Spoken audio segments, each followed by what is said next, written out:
स्वागत है आपका मार्केट टाइम स्ट्रीम में। इस वक्त आप देख रहे हैं सिलसिला बाजारों का। मैं निशा गुप्ता मेरे साथ जुड़ी हुई है रुपए मेहता जी, जो आपको बताएंगी आज सुबह आपके सवालों के जवाब और जानेंगे कमोडिटी बाजार को लेकर आज कौन सी कमोडिटी आपको अच्छा मुनाफा दिलाती हुई नजर आ सकती है। रुपए जी स्वागत है आपका मार्केट टाइम स्ट्रीम पर। जिस हिसाब से लगातार दर्शकों के सवाल आते हुए नजर आ रहे हैं यहाँ पे बाज़ारों के अंदर, एक जो हमने देखा है खाद्य तेलों के अंदर अगर हम बात करते हैं, क्योंकि काफ़ी सवाल है यहाँ पे खाद्य तेलों से रिलेटेड, क्योंकि खाद्य तेलों के अंदर बाजार जिस हिसाब से ट्रेड करता हुआ नजर आया है, हमने लगातार एक अच्छी तेजी आती हुई देखी है। यहाँ से सबसे पहले सवाल सरसों को लेकर है। सरसों के अंदर लाइफ टाइम हाई लग चुका है। आने वाले टाइम में सरसों के अंदर क्या लगता है बाजार कैसा रह सकता है? देखिए निशा, खाद्य तेलों की अगर बात करें तो खाद्य तेलों में कंटिन्यूएशन में ही हमने एक अपसाइड मोमेंटम आते हुए देखा है। दरअसल त्योहारी मांग के चलते खाद्य तेलों की कीमतों में तेजी देखने को मिल रही है और ऐसी उम्मीद है कि अब ये तेजी कंटिन्यूएशन में रह सकती है। कल के कारोबारी सत्र की अगर हम बात करें तो कल हमने थोड़ा सा दबाव आते हुए देखा था बाजारों के अंदर, लेकिन आज एक बार फिर से बाजार जो है हो सकता है कि खरीदारी की तरफ जाते हुए नजर आए। रिफाइंड ऑयल, सोयाबीन और सरसों तीनों ही कमोडिटी के अंदर एक तेजी का रुझान बनता हुआ नजर आ रहा है। अगर रिफाइंड ऑयल की बात करें तो मुझे लगता है कि ऊपर में 980 तक के स्तर छूता हुआ नजर आ सकता है। 960 के बाद जो है मार्केट अब हमने देखा 965 के आसपास क्लोजिंग देता हुआ कल मार्केट नजर आया। 0.2% की तेजी थी। आज भी तेजी जी कंटिन्यूएशन में रह सकती है और ऊपर में 980 के स्तर रिफाइंड ऑयल के अंदर देखने को मिल सकते हैं। सोयाबीन की बात करें तो कल हल्का दबाव देखने को मिला था, प्रेशर के साथ बाजार जो है बंद होते हुए नजर आए थे। वहीं आज उम्मीद की जा रही है कि बाजारों के अंदर एक तेजी बन सकती है और ऊपर में 4400 तक के स्तर देखने को मिल सकते हैं।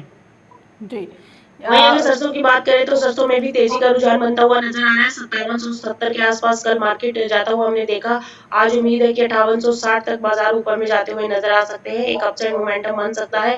ओवरऑल ट्रेंड काफी पॉजिटिव नजर आ रहा है। फेस्टिव डिमांड भी निकल रही है मार्केट के अंदर, सप्लाई कम देखने को मिल रही है और सोयाबीन की फसल जिस तरीके से डैमेज हुई है महाराष्ट्र में और मध्य प्रदेश में, उसका भी एक इम्पैक्ट जो है वो प्राइसेस के ऊपर देखने को मिल रहा है और अभी आने वाले दिनों में और थोड़ा अपसाइड मोमेंटम देखने को मिल सकता है।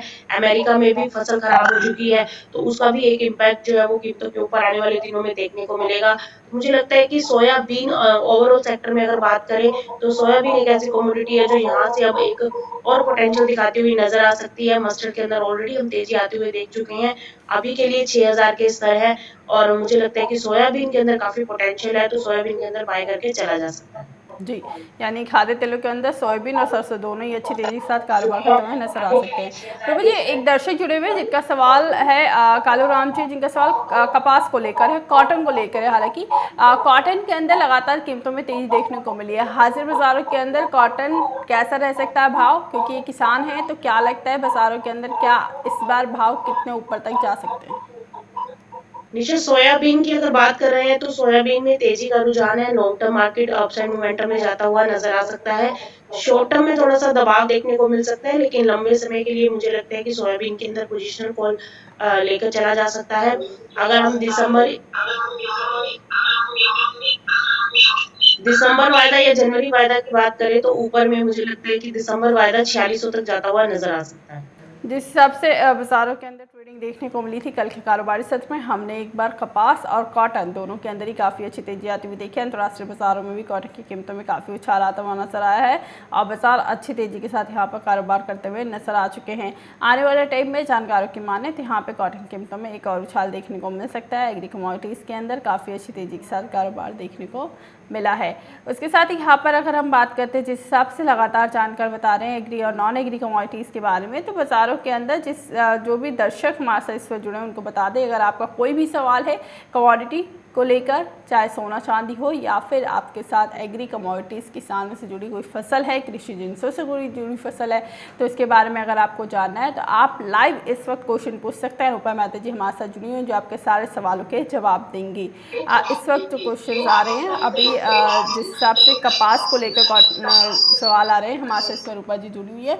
रूपा जी, कॉटन के अंदर क्या लगता है, क्योंकि दर्शक काफ़ी जुड़े हुए कपास को लेकर और कॉटन को लेकर, क्या लगता है बाजार कैसे रहेंगे इसके? नीचे देखिए, कॉटन के अंदर भी आने वाले दिनों में एक तेजी बन सकती है। बहुत ज्यादा भी तेजी का मोमेंटम एक्सपेक्टेड नहीं है, लेकिन एक अपसाइड मोमेंटम यहाँ से देखने को मिल सकता है। कल जिस तरीके से हमने मार्केट रिएक्ट करते हुए देखे थे, तो वहां से एक जो गिरावट देखने को मिली थी, अब वहां से एक अपसाइड मोमेंटम बनता हुआ नजर आ सकता है। अगर मैं वायदा की बात करूं, अक्टूबर वायदा में निशा तेजी बन सकती है और अक्टूबर वायदा ऊपर में 20,000 200 से लेके 20,400 तक जा सकता है। एक अच्छी खासी अब डिमांड पिकअप होती हुई नज़र आ रही है, तो उसके चलते लग रहा है कि एक तेज़ी बनते हुए देख सकते हैं हम। जी रूपा जी, यहाँ से एक दर्शक जुड़े हुए करमजीत गुप्ता हैं। उनका सवाल धनिया को लेकर है, क्या धनिया का बाजार 8,000 रुपए के स्तर को छू सकता है? निशा देखिए, हल्दी की जहाँ तक बात है, हल्दी के अंदर एक तेजी का रुझान देखने को मिल सकता है। हल्दी के अंदर एक अपसाइड मोमेंटम बना रह सकता है। अभी जो कल हमने मार्केट देखा था, थोड़ा सा दबाव दिखा रहा था। अगर नवंबर वायदा की बात करें तो 6,000 के आसपास की क्लोजिंग आते हुए देखी है। वहीं अगर हम दिसंबर वायदा की बात करें तो 6100 के आसपास बाजार कल हमने क्लोज होते हुए देखे थे। ओवरऑल ट्रेंड हल्दी का काफी पॉजिटिव है, और जिस कोरोना वायरस के चलते इसकी डिमांड बढ़ी है, वो अब तेजी अभी आना बाकी है, क्योंकि अभी हमने पिछले काफी अर्से से हम देख रहे थे कि बाजार 6,000 के नीचे सस्टेन कर रहे थे। अभी अच्छी खासी डिमांड पिकअप होती हुई नजर आ रही है। फेस्टिवल सीजन भी शुरू हो चुका है, तो मुझे लगता है कि जो भी गिरावट मिलती है हल्दी के अंदर, उसमें खरीदारी करनी चाहिए। आने वाले दिनों में आपको ऊपर में 6500 से लेके 6800 तक के स्तर देखने को मिल सकते हैं। अगर थोड़ा सा लंबा नजरिया लेकर चलते हैं तो 7,000 तक के स्तर भी ऊपर में हल्दी में देखने को मिल सकते हैं। जी वहीं रूपा आपने जी, धनिया इसके के बारे साथ में ही पूछा, धनिया धनिया की के अगर हम अंदर क्या बात करें लगता तो है? धनिया में भी तेजी का रुझान है। 7,000 के स्तर के लिए धनिया के अंदर बाइंग की जा सकती है। दिसंबर वायदा 7,000 का स्तर छूता हुआ नजर आ सकता है। 800 के आसपास की कल की हमने क्लोजिंग देखी थी। 1% के आसपास कल बाजार बंद होते हुए नजर आए थे। मुझे लग रहा है आज हफ्ते के आखिरी कारोबारी दिन 7,000 तक के स्तर देखने को मिल सकते हैं। जी रूपा जी, कमलजीत का यहाँ पे सवाल है, चने के अंदर क्या आउटलुक रहेगा? दिवाली तक चने के अंदर क्या भाव देख सकते हैं? निशा, चने के अंदर अभी देखिए दिवाली तक ओवरऑल ट्रेंड पॉजिटिव नजर आ रहा था, लेकिन अभी जो है वो दबाव बन चुका है। कल जिस तरीके से खबर निकल कर आई थी कि सरकार बफर स्टॉक में से कुछ एक अरहर की दाल और तुअर जो है वो रिलीज कर सकती है, उसका एक इम्पैक्ट हमने कीमतों के ऊपर आते हुए देखा है। और मुझे लगता है कि अभी थोड़ा सा दबाव बन सकता है। आज के ट्रेडिंग सेशन की अगर हम बात करें तो आज मार्केट थोड़ा सा गिरावट दिखाता हुआ नजर आ सकता है। कल जिसकी क्लोजिंग हमने 5313 के आसपास देखी थी, मुझे लगता है कि आज नीचे में 5250 5260 तक मार्केट जाता हुआ नजर आ सकता है। अगर वो लेवल भी ब्रेक हो जाते हैं टेक्निकली, तो दबाव और बढ़ सकता है। तो 5200 के आसपास एक बार मार्केट जाता हुआ नजर आ सकता है। वहां से एक हो सकता है कि आपको फ्रेश बाइंग देखने को मिले। Long term point of view से दालों के अंदर तेजी है, लेकिन अभी जिस तरीके से अपडेट है हमारे पास, उसके चलते थोड़ा दबाव बनता हुआ हम 1 से 2 ट्रेडिंग सेशन में देख सकते हैं। जी रूपा जी, इसके साथ ही कुछ हमारे यहाँ पे दर्शक जुड़े हुए जिनका सवाल लगातार आ रहा है मक्के को लेकर, क्योंकि मक्के के अंदर अगर हम हाजिर बाजारों की बात करते हैं तो यहाँ पर काफ़ी गिरे हुए हैं बाजार। समर्थन मूल्य से आधे रेट पर मक्का बिक रहा है और किसान काफ़ी परेशान हैं। तो क्या लगता है मक्के के अंदर बाजार थोड़ा आने वाले टाइम में सर्दियों का सीज़न शुरू हो रहा है तो तेज़ी की उम्मीद लगाई जा सकती है? निशा देखिए, जहाँ तक मक्के की बात है, मक्के के अंदर अभी दबाव है और लगातार ये कंटिन्यूएशन में बना रह सकता है, क्योंकि इस बार किसानों को वो प्राइसेस नहीं मिले।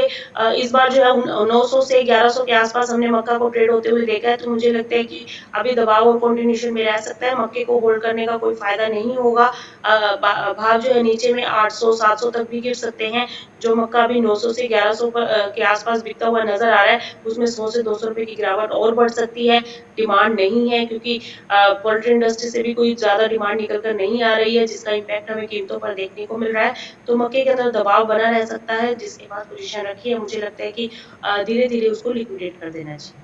जी रूपा जी, इसके साथ ही एक हमारे साथ दर्शक जुड़े हैं गोपाल ज्ञानी, जिनका सवाल ग्वार को लेकर है, क्योंकि ग्वार गम की कीमतों के अंदर हाजिर बाजारों के अंदर एक गिरावट है और कोई डिमांड नहीं निकल के आ रही है, इस वजह से गिरावट देखने को मिल रही है। लेकिन वायदा बाजारों के अंदर पिछले 2 कारोबार से अच्छी तेजी देखने को मिल रही है। यहाँ से ग्वार की कीमतों पर आने वाले टाइम में कितना देख सकते हैं? देखिए, ग्वार के अंदर अब तेजी बनती हुई नजर आ रही है, लेकिन लंबी तेजी नहीं है और गिरावट भी नहीं है। जैसा कि हम हमेशा से बताते आ रहे हैं कि ग्वार के अंदर कोई डिमांड अभी पिकअप नहीं हुई है। हाँ, ये जरूर है कि इस बार क्रॉप कम है, इस बार अराइवल्स कम है, फसल कम है। 25 से 30% जो है फसल क्या है, बताया जा रहा है कि खराब हो चुकी है। उसका असर कीमतों के ऊपर देखने को मिल रहा है। लेकिन ओवरऑल देखा जाए तो ग्वार एक सीमित दायरे में कारोबार करती नजर आ सकती है। गिरावट नहीं आएगी, लेकिन तेजी भी लंबी नहीं बनेगी। मुझे लगता है कि जो एक अपसाइड मोमेंटम ग्वार गम में देखने को मिल सकता है, वो 6800 से 7000 हो सकता है। और अगर सीट की बात करें तो ऊपर में 4400 से लेकर 4600 तक की तेजी अभी हाल फिलहाल में बनती हुई हम देख सकते हैं। तो 200 250 रुपए की एक तेजी अभी वायदा के अंदर देखने को मिल सकती है। जी रूपा जी, इसके साथ ही अगर हम एनसीडीएक्स पे कपास के वायदे की बात करते हैं, क्योंकि बाज़ारों के अंदर जिस हिसाब से कपास अभी आपने जैसे बताया, तो कपास एनसीडीएक्स पे क्या टारगेट रहेंगे अगर यहाँ पे खरीदारी करनी है तो, क्योंकि बाज़ार तेजी की तरफ है? देखिए, अगर कॉटन के अंदर, अगर कपास के अंदर आप खरीदारी करना चाहते हैं तो अक्टूबर या दिसंबर वायदा में पोजीशन लेना चाहिए। दिसंबर वायदा ऑलरेडी हम 20,000 के ऊपर देख चुके हैं और अक्टूबर वायदा 19,880 के आसपास कारोबार करता हुआ नजर आ रहा है। तो मुझे लगता है कि जो दिसंबर का वायदा है वो 20,400 से 20,500 का स्तर दिखाता हुआ नजर आ सकता है। वहीं अगर अक्टूबर वायदा की बात करें तो वो ऊपर में 20,200 तक जा सकता है। तो 300-400 पॉइंट की मूवमेंट वायदा के अंदर देखने को मिल सकती है। जी। रूपा जी, एक बात है, दर्शक दीपक जिनका सवाल है सोने को लेकर, क्योंकि सोने के अंदर हमने बाजारों के अंदर कल एक भारी गिरावट आती हुई देखी है और उससे पहले हमने एक तेजी आती हुई देखी थी। अब यहाँ से क्या लगता है, सोने का आउटलुक क्या रहेगा? निशा, सोने के अंदर देखिए दबाव है। कल जिस तरीके से हमने मार्केट करेक्ट होते हुए देखे, उसके चलते अभी प्रेशर जो है आज के कारोबारी सत्र में और देखने को मिल सकता है। कल $1925 के आसपास मार्केट वहां से करेक्ट हुआ। कल लेट इवनिंग सेशन में एक दबाव देखने को मिला और नीचे में $1896 तक हमने मार्केट जाते हुए देखा। आज जब बाजार खुले हैं विदेशी बाजार, तो थोड़ा तेजी के साथ कारोबार करते हुए नजर आ रहे हैं। सोना $1908 के आसपास ट्रेड करता हुआ नजर आ रहा है। अब यहाँ से देखना ये होगा कि बाजार जो है अगर $1920 के ऊपर एक बार फिर से निकलते हैं तो लंबी तेजी की तरफ आप जाते हुए इसको देख सकते हैं। दरअसल जो ये हलचल देखने को मिल रही है अमेरिका में राहत पैकेज को लेकर है, उसमें काफी मूवमेंट देखने को मिल रहा है। कभी उम्मीद बन जाती है कि राहत पैकेज मिल सकता है इलेक्शन से पहले, और जैसे ही थोड़ा सा अपडेट आता है कि उसमें डिले हो रहा है या बात नहीं बन रही है, तो उसका इम्पैक्ट जो है हम डॉलर के ऊपर देखते हैं और सीधा उसका कास्केडिंग इफेक्ट जो है वो सोने और चांदी की कीमतों पर देखने को मिलता है। तो कल जो हमने देखा डॉलर में स्ट्रेंथ आई, उसके बावजूद उसके बाद जो है गोल्ड के अंदर एक प्रेशर देखने को मिला था और पहले रुपया कमजोर हो रहा था, कल रुपये में भी थोड़ा सा स्ट्रेंथ देखने को मिली थी, उसका भी इम्पैक्ट हमें कीमतों के ऊपर देखने को मिला था। तो ये छुटमुट तेजी जो है और गिरावट जो है वो लगातार बनी रहेगी। जब तक क्लैरिटी नहीं आती है तब तक बाजार इसी तरीके से रिएक्ट करते हुए नजर आएंगे। लॉन्ग टर्म में सोना तेज है नो डाउट, लेकिन डिप पर खरीदारी करनी चाहिए। 50,000 के नीचे जब फिसलता है तब वहां पर आप खरीदारी करके चल सकते हैं। 1880 $1860 इंटरनेशनल मार्केट्स में एक अहम सपोर्ट है, उस सपोर्ट के आसपास आप खरीदारी देख सकते हैं। एक फ्रेश बाइंग इनिशिएट हो सकती है जो फिर इसको वापस से 52, 52.5 और 53,000 तक ले जा सकती है। अभी हाल फिलहाल में मार्केट जो है 50,000 से लेकर 51, 51.5 के बीच कारोबार करते हुए नजर आएंगे। कल भी हमने देखे थे 51,000 के ऊपर मार्केट गया था और कल शाम को 50,500, 50,600, 700 तक बाजार नीचे लुढ़के थे। तो इस तरीके से सोना भी रिएक्ट करता हुआ नजर आएगा। लॉन्ग टर्म में तेजी है, इंट्राडे पॉइंट ऑफ व्यू से मार्केट थोड़ा सा फिसलते हुए आज नजर आ सकता है। जी। उसके साथ ही रूपा जी, चांदी को लेकर भी जानना चाहेंगे दर्शक, क्योंकि यहाँ पे जिस हिसाब से चांदी के अंदर ट्रेडिंग देखने को मिली है और लगातार बाजारों के अंदर सोने के जैसे चांदी भी यहाँ पे परफॉर्म करता हुआ नजर आया है, तो क्या लगता है चांदी के लिए आज क्या करके चले? निशा, चांदी के अंदर भी देखिए ओवरऑल अगर मैं बात करूं तो तेजी का ही रुझान है, लेकिन जिस तरीके से कल गिरावट आई है उसके चलते अभी थोड़ा सा बाइंग को अवॉइड करें। 60,000 के नीचे चांदी के अंदर बाइंग की जा सकती है। 58,000 के आसपास अगर भाव मिलते हैं तो वहां पर एक खरीदारी की तरफ जाया जा सकता है। Long term point of view से अभी जो करंट लेवल्स हैं 62,700 के आसपास कल हमने बाजार क्लोज होते हुए देखे, तो मुझे लगता है कि थोड़ा सा प्रेशर और बढ़ सकता है। आज इंट्राडे में हो सकता है सुबह बाजार जो खुले वो एक तेजी के साथ खुले, क्योंकि डोमेस्टिक मार्केट में कल दबाव था, लेकिन इंटरनेशनल मार्केट्स आज हल्के हरे निशान के साथ कारोबार करते हुए नजर आ रहे हैं। उसका इम्पैक्ट जो है आज डोमेस्टिक मार्केट पर देखने को मिल सकता है, लेकिन बहुत ज्यादा अभी तेजी नहीं बन रही है। जब तक क्लैरिटी नहीं होती यूएस में राहत पैकेज को लेकर तब तक तेजी नहीं है। अभी नवंबर में इलेक्शंस है, उम्मीद ये की जा रही है कि उससे पहले राहत पैकेज आ जाए। अब देखना ये होगा कि उससे पहले सहमति बनती है या नहीं। फिलहाल कोई सहमति बनती हुई नजर नहीं आ रही है, तो उसका इम्पैक्ट जो है वो कीमतों के ऊपर हमें डेली बेसिस पर देखने को मिलता है। जैसे ही कोई पॉजिटिव न्यूज आती है तो उसके चलते सोना जो है वो एक बार करेक्ट हो जाता है और अदरवाइज वापस से उसमें तेजी पर देखने को मिलती है। और दूसरा एक मेन कारण ये भी है, कोरोना वायरस की दूसरी जो लहर है वो चालू हो चुकी है अमेरिका और यूरोपियन कंट्रीज के अंदर, तो वहां पर भी एक ऐसा माना जा रहा था कि लॉकडाउन दोबारा से हो सकता है, लॉकडाउन 2 की तरफ जा सकते हैं, तो उसके चलते एक सेफ हेवन डिमांड भी निकल सकती है। तो ये सारे फैक्टर्स हैं जिनको ध्यान में रखना होगा और डेली अपडेट के पॉइंट ऑफ व्यू से अगर देखा जाए तो long term point of view से सोना अभी भी स्ट्रॉन्ग है। जब भी डिप मिले उसमें खरीदारी करके चला जा सकता है। जी, यानी सोना और चांदी दोनों के अंदर बाजार अभी थोड़ी तेज़ी की तरफ देखने को मिल सकते हैं long term point of view से। दोबारा कोरोना वायरस के लहर के चलते एक बार सेफ हेवन डिमांड में सोना और चांदी वापस आ चुके हैं। रुपा जी, इसके साथ ही एक दर्शक जुड़े हैं जिनका सवाल कच्चे तेल को लेकर है, क्योंकि कच्चे तेल के अंदर लगातार बाजारों के अंदर एक सीमित दायरे में कारोबार देखने को मिल रहा है। अब यहाँ से आपको आज के लिए, क्योंकि हफ्ते का आखिरी कारोबारी दिन है, तो क्या लगता है कच्चा तेल कैसा परफॉर्म करता हुआ नजर आएगा और कहाँ पर खरीदारी करके चली जा सकती है? देखिए, आज कच्चे तेल के अंदर एक तेजी का रुझान बन सकता है निशा। आज कच्चा तेल एक अपसाइड मोमेंटम में जाते हुए हम देख सकते हैं। कल भी हमने तेजी आते हुए देखी थी, तो उसके चलते आज भी कच्चे तेल के अंदर एक अपसाइड देखने को मिल सकता है। कच्चे तेल के अंदर आप खरीदारी करके चल सकते हैं। देखिए, उसमें एक रेंज बाउंड मैं आपको बताऊं 2800 से लेकर ऊपर में 3100 साढ़े 3100 तक भाव ट्रेड करते हुए भी हाल फिलहाल में नजर आ सकते हैं। तो अभी जो है एक थोड़ा सा डिमांड फैक्टर जो है वो बना हुआ है, सप्लाई कंसर्न भी है, लेकिन आज बाजार इंटरनेशनल मार्केट्स में थोड़ा सा अपसाइड मोमेंटम दिखाते हुए नजर आ रहे हैं। $41 के आसपास बाजार पहुंच सकता है। $40.73 के आसपास कारोबार करता हुआ नजर आ रहा है। तो उसके चलते घरेलू बाजार में तेजी के साथ कारोबार देख सकते हैं। आज बहुत ज्यादा तेजी नहीं, लेकिन 3020 से लेकर 3050 का स्तर हम देख सकते हैं। जी, यानी 3050 के स्तर तक बाजार जा सकते हैं कच्चे तेल में खरीदारी करके चले।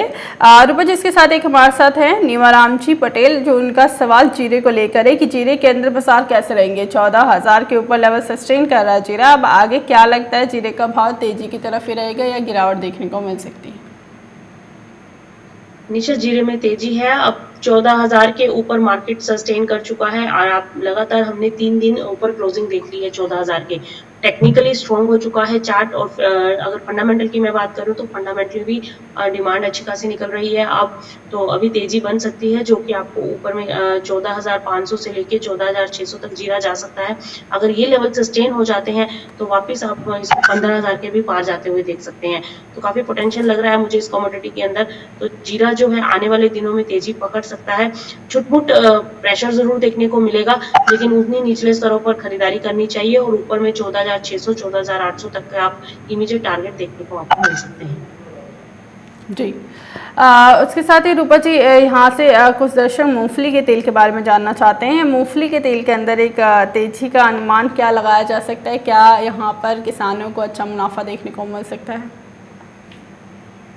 देखिए, बिल्कुल मूंगफली के तेल के अंदर भी तेजी बन सकती है, जिस तरीके से हम देख रहे हैं। फिलहाल की अगर मैं बात करूं तो होलसेल बाजार में अभी जो मूंगफली का तेल है उसमें तेजी देखने को मिल रही है। और मुझे लगता है कि आने वाले दिनों में ये तेजी और बढ़ सकती है। जहां तक मूंगफली का निर्यात खुलने से अभी हमने देखा कि मूंगफली की कीमतों में 500 रुपए प्रति क्विंटल का उछाल देखने को मिला है। वहीं मूंगफली के तेल ने थोक बाजार में भी 180 रुपए का लेवल जो है वो छू लिया है। तो आने वाले दिनों में इसमें और तेजी बन सकती है। ओवरऑल एडिबल ऑयल पैक तेज है, चाहे वो आप सीपीओ की बात करें, मूंगफली के तेल की बात करें। तो मुझे लगता है कि इन सभी कमोडिटीज के अंदर अब तेजी बनते हुए हम देख सकते हैं। तो सभी जो खाद्य तेलों का इम्पैक्ट है वो इसके ऊपर भी देखने को मिल रहा है। और सबसे बड़ा इम्पैक्ट जो अभी एक्सपोर्ट खुला है उसकी वजह से कीमतों में उछाल देखने को मिला है, और ये उछाल अब कंटिन्यूशन में रह सकता है। जी, यानी इस यहाँ पर मूंगफली तेल की कीमतों में अच्छा उछाल देखने को मिल सकता है। एक्सपोर्ट डिमांड यहाँ पर बढ़ती हुई नजर आ रही है। रूपा जी, उसके साथ ही अगर हम सब्जियों की तरफ बढ़ते हैं, क्योंकि बाज़ारों के अंदर इस बार सब्जियों की काफ़ी ज़्यादा तेज़ी देखने को मिली है। नवरात्रि की वजह बावजूद यहाँ पर प्याज की कीमतों में एक उछाल देखने को मिल रहा है, और इसके साथ ही हमने यहाँ पर पूरी ही सब्जियों के अंदर एक तेज़ी आती हुई देखने को मिली है। यहाँ से सबसे पहले प्याज का ही रुख करते हैं, क्योंकि काफ़ी दर्शक प्याज से जुड़े हुए हैं हमारे साथ। और प्याज की कीमतों के अंदर क्या कुछ अंकुश लगता हुआ आपको नज़र आ रहा है? क्या बाजार थोड़ा एक गिरावट दिखाएगा या प्याज की कीमतें पिछले साल की तरह ही बढ़ती हुई नजर आएंगी बेतहाशा? निशा, देखिए, प्याज की कीमतों के अंदर तेजी देखने को मिल सकती है।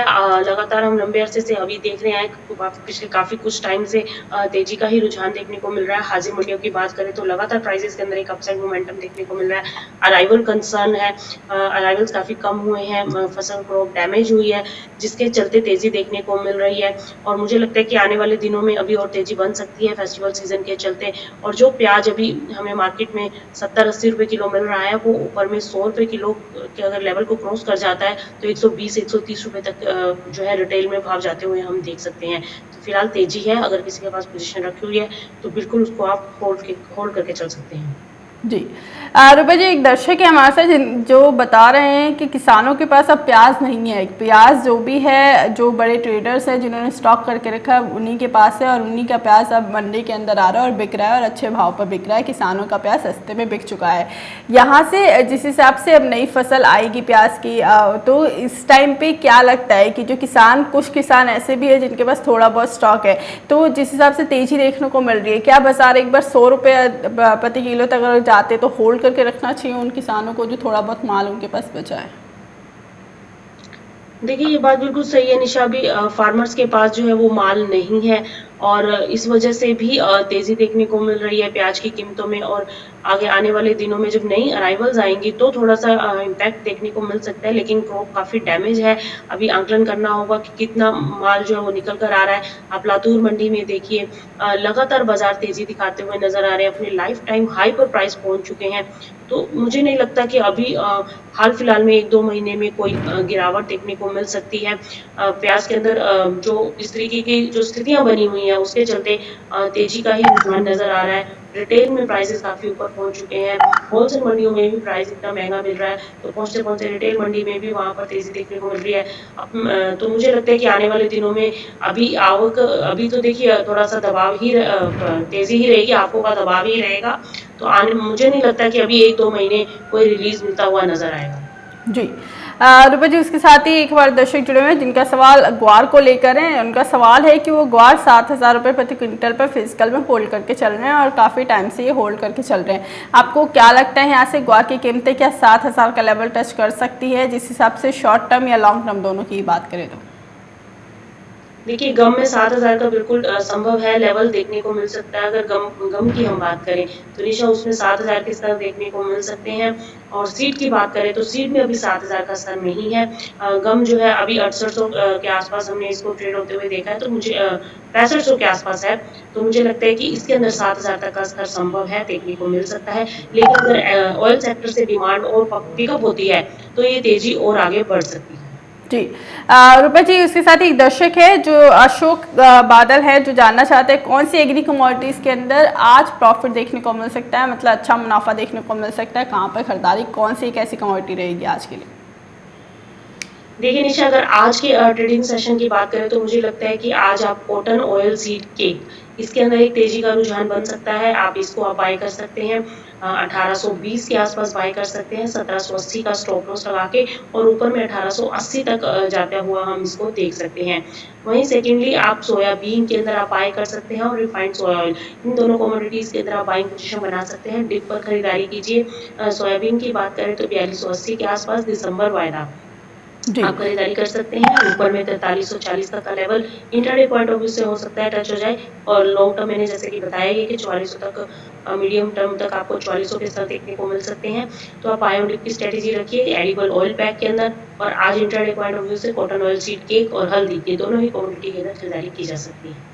जी, यानी आज एडिबल पैक में सोयाबीन और उसके साथ ही यहाँ पे बिनौला खल के अंदर काफ़ी अच्छी तेजी देखने को मिली। रूपा जी सबसे बतानी है कि यहाँ पे खरीदारी करके जा सकते हैं। रूपा जी, मेरा आपसे आखिरी सवाल होगा क्योंकि एक और दर्शक जुड़े जिसका सवाल आ रहा है यहाँ पे चने को लेकर, क्या चना 6,500 का लेवल तक जा सकता है? क्योंकि बाज़ारों के अंदर हालांकि 6,000 का जानकार लगातार बता रहे हैं कि 6,000 का लेवल टच कर सकता है, तो क्या इससे तेजी भी और देखने को मिल सकती है 6,500 तक की?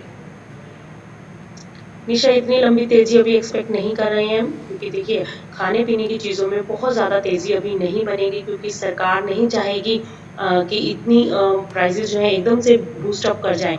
तो उसका इंटरफेरेंस रहेगा, तो उसका इम्पैक्ट हम कीमतों के ऊपर आते हुए देखेंगे। जैसा कि मैंने बताया कि सरकार ने डिसीजन लिया है कि कुछ एक स्टॉक जो है वो अपने बफर स्टॉक में से रिलीज करेगी दालों का। तो मुझे लगता है कि उसका इम्पैक्ट अब कीमतों के ऊपर देखने को मिल सकता है। अभी दबाव आएगा मार्केट के अंदर, उस दबाव के अंदर आपको तेजी देखने को मिल सकती है, और मैक्सिमम तेजी अभी 6,000 तक हम देख सकते हैं। जी, यानी यहाँ पे चने के अंदर मैक्सिमम तेजी यहाँ पे देखने को मिलेगी, जो कि बाजार तेजी की तरफ। रूपा जी, विश्राम जी हैं जिनका सवाल कैस्टर को लेकर है, कैस्टर के अंदर बाजार कैसा रहेगा आपके हिसाब से, कितनी तेजी देखने को मिल सकती है इस बार कैस्टर में? देखिए कैस्टर के अंदर 4400 तक का अपसाइड देखने को मिल सकता है हमें दिसंबर वायदा के अंदर, अभी 4300 के आसपास भाव चल रहा है, तो यहाँ से 80 से 100 रुपए का एक उछाल देखने को मिल सकता है। नीचे में अगर हम बात करें तो 4280 तक मार्केट गिर सकता है, हो सकता है थोड़ा करेक्ट हो मार्केट यहाँ से 20 से 30 अंक। अगर हम वायदा की बात करें तो वहाँ पर खरीदारी करें और ऊपर में नीचे में 4240 का एक स्टॉप लॉस लगाएं और ऊपर में 4360 तक के टारगेट आपको दिसंबर वायदा में देखने को मिल सकते हैं। जी रुबा जी, बहुत बहुत धन्यवाद, आप हमारे साथ जुड़े, तमाम जानकारी इस वक्त आपने दी और जिस हिसाब से आपने बताया एग्री कमोडिटीज़ और नॉन एग्री कमोडिटीज़ के अंदर आज बाजार के अंदर क्या करके चले। एग्री कमोडिटीज़ के अंदर आज हमने जाना बाजार काफ़ी अच्छी तेज़ी दिखा सकते हैं, यहाँ पर आउटलुक काफ़ी पॉजिटिव दिखाता हुआ नजर आ रहा है। यहाँ पर अगर आज के लिए आपको खरीदारी करके चलनी है तो सोयाबीन के अंदर, उसके साथ यहाँ पर बिनौला खल के अंदर रुपये मेहता की तरफ से आज की कॉल रहेगी, बाजारों के अंदर अच्छी तेज़ी यहाँ पर दिखा सकता है। अब के लिए इस बाजार के में बस इतना ही, आगे खबरें देखने के लिए देखते रहिए मार्केट टाइम्स टीवी।